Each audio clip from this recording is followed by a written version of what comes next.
This is And Weep Like Alexander by Neil Gaiman.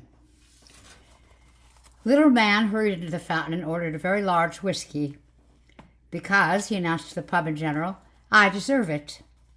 He looked exhausted, sweaty and rumpled, as if he had not slept in several days. He wore a tie, but it was so loose to be almost undone. He had graying hair that might once have been ginger. "I'm sure you do," said Brian Dalton. "I do," said the man.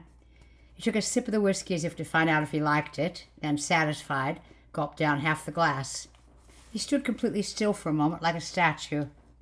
"Listen," he said. "Can you hear it?" "What?" I said. Sort of background whispering white noise that actually becomes whatever song you wish to hear when you sort of half concentrate upon it. I listened. "No," I said. "Exactly," said the man, extraordinarily pleased with himself. "Isn't it wonderful? Only yesterday everybody in the fountain was complaining about the Wispa-Muzak. Professor McIntosh here was grumbling about having Queen's Bohemian Rhapsody stuck in his head. I was now following him across London. Today it's gone, as if it had never been. None of you can even remember that it existed. And that is all due to me." What?" said Professor McIntosh. "Something about the Queen?" And then, "Do I know you?" "We've met," said the little man. "People forget me, alas. It is because of my job." He took out his wallet, produced a card, passed it to me. "Obadiah Polkinghorne," it read, and beneath that in small letters, "Uninventor." "If you don't mind my asking," I said, "what's an uninventor?" "It's somebody who uninvents things," he said. He raised his glass, which was quite empty. Excuse me, Sally. I need another very large whiskey." The rest of the crowd there that evening seemed to have decided that the man was both mad and uninteresting. They had returned to their conversations. I, on the other hand, was caught. "So," I said, resigning myself to my conversational fate, "have you been an uninventor for long?" "Since I was fairly young," he said. "I started uninventing when I was 18. Have you never wondered why we do not have jetpacks?" I had, actually. "I saw a bit on Tomorrow's World about them when I was a lad," said Michael, the landlord. "Man went up in one, then he came down. Raymond Burr seemed to think we'd all have them soon enough." "Ah, but we don't," said Obadiah Polkinghorne, "because I uninvented them about 20 years ago. I had to. They were driving everybody mad. I mean, they seemed so attractive and so cheap. But just had to have a few thousand bored teenagers strapping them on, zooming all over the place, hovering outside bedroom windows, crashing into the flying cars." "Hold on," said Sally. "There aren't any flying cars." "True," said the little man, "but there were. You wouldn't believe the traffic jams they'd cause. You'd look up and it was just the bottoms of bloody flying cars from horizon to horizon. Some days I couldn't see the skies at all. People throwing rubbish out of their car windows. They were easy to ran off gravity solar power, obviously.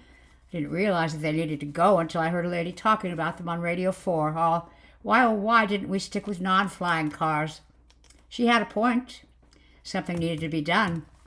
I uninvented them. I made a list of inventions the world would be better off without, and one by one I uninvented them all." By now I had started to gather a small audience. I was pleased I'd grabbed a good seat. "It was a lot of work, too," he continued. "You see, it's almost impossible not to invent the flying car as soon as you've invented the lumen bubble. So eventually I had to uninvent that, too. And I missed the individual lumen bubble. A massless portable light source that floated half a meter above your head went on when you wanted it to. Such a wonderful invention. Still no use crying over unspilt milk. You can't mend an omelet without unbreaking a few eggs." "You also can't expect us to actually believe any of this," said someone. I think it was Jocelyn. "Right," said Brian. "I mean, next thing you'll be telling us you uninvented the spaceship." "But I did," said Obadiah Polkinghorne. He seemed extremely pleased with himself. "Twice. I had to. You see, the moment we whiz off into space and head out to planets and beyond, we bump into things that spur so many other inventions. The Polaroid Instant Transporter. That was the worst. And the Mocket Telepathics Translator.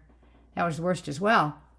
But as long as it's nothing worse than a rocket to the moon, I can't keep everything under control."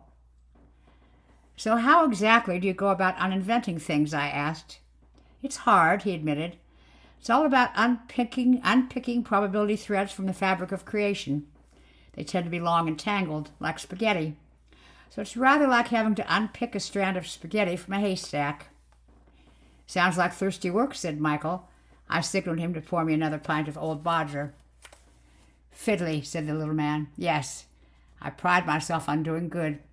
Each day I wake, and even if I'm unhappy, something that might have been wonderful, I think, Obadiah Pokington, the world is a happier place because of something that you've uninvented. He looked into his remaining scotch, swirled the liquid around in the glass.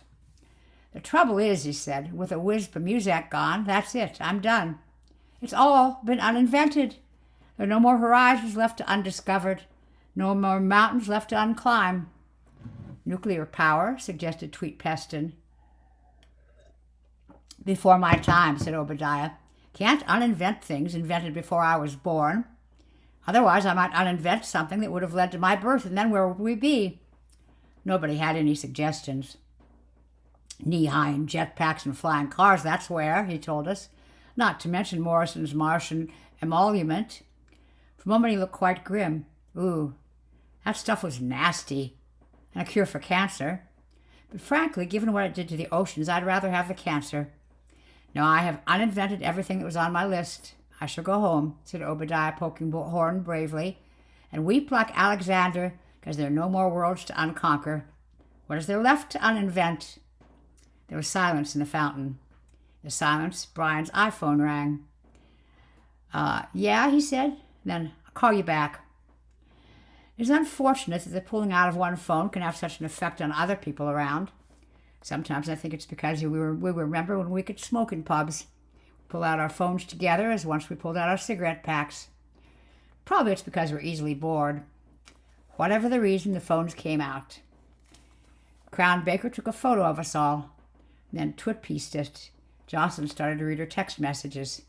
Tweet Peston tweeted that he was in the fountain and had met his first uninventor.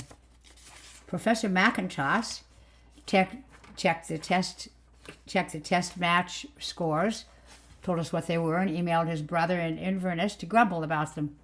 The phones were out. The conversation was over. What's that? Asked Obadiah, poking horn. It's the iPhone 5, said Ray Arnold, holding his up. Crown's using the Nexus 10. That's the Android system. Phones, internet, camera, music. But you see, apps, do you know there are over 1,000 fart sound effects apps on the iPhone alone? You want to hear the unofficial Simpsons fart app? No, said Obadiah. I most definitely do not want to. I do not. He put down his drink unfinished, pulled his tie up, did up his coat. It's not going to be easy, he said, as if to himself, but for the good of all. And then he stopped, and he grinned. It's been marvelous talking to you all, he announced to nobody in particular, as he left the fountain.